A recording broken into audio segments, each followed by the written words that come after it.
Jackie here. Today I'm going to be talking about The Assassin's Blades by Sarah J. Maas. This story is a collection of 5 novellas that comes before the Throne of Glass series, and it talks about the life of Selena Sardothian before she went into the Andover camp and she was working for Arobin, and she built a relationship with Sam. So we get to see the relationship in there, and we get to see how Selena was beforehand in her life as an assassin. It doesn't really go into her childhood all that much. That's still a mystery for us. Currently, I've only read the first 2 books, Throne of Glass and Crown of Midnight, because I was suggested by some nice people on Goodreads to read it before Air of Fire, so I did that. One thing that I noticed was that this book reads very fluidly. It isn't like I'm reading 5 different novellas. It feels like I'm reading one whole story, even though they're very condensed. It's like reading 5 great scenes instead of reading 5 novellas, because they just kind of intertwine together. That's what I liked about it so much, was that it read so fluidly. So there wasn't like any dull moments. It was very action-packed. There was all this stuff going on of her being an assassin and what that's like to be an assassin, and not necessarily very political or getting into magic or anything like that.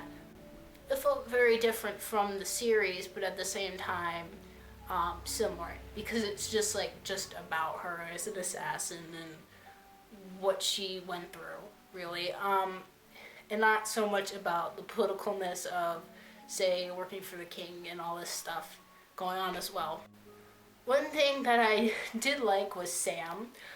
He's a very likable character, and he feels like he's compatible with Selena more than anyone else in the rest of the series, and it really shows why she cared about him so much.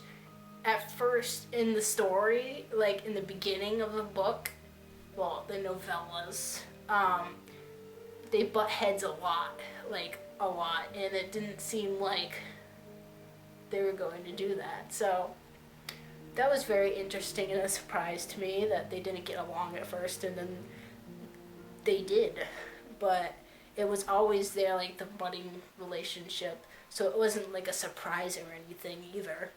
One thing I noticed about Selena's character is, in this series, she's a little more arrogant and snarky. That comes out because she's putting up this front of her as an assassin, and I think part of the reason is because she doesn't want to get hurt, or she doesn't want to let people close to her to find out about her past or whatever, because there's something going on in her childhood, but it's kind of briefly mentioned in the story, but they don't reveal what it is. So I think they'll probably come up later in the series. I hope so, because I wouldn't want it to remain a mystery.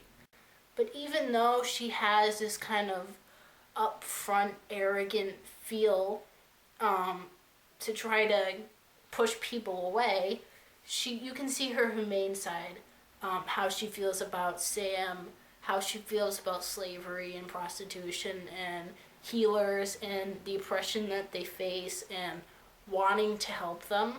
She has this real strong need to help those that are helpless, and that's why part of the reason why she is an assassin, and not just because it's not really her choice. So I really felt like this book added to the series more. If this wasn't there, I would be missing a lot, and I really felt like it did it justice. So if you haven't read the Throne of Glass series, I would suggest that you start with Throne of Glass first and read like the first 2 or 3 books before you pick this one up.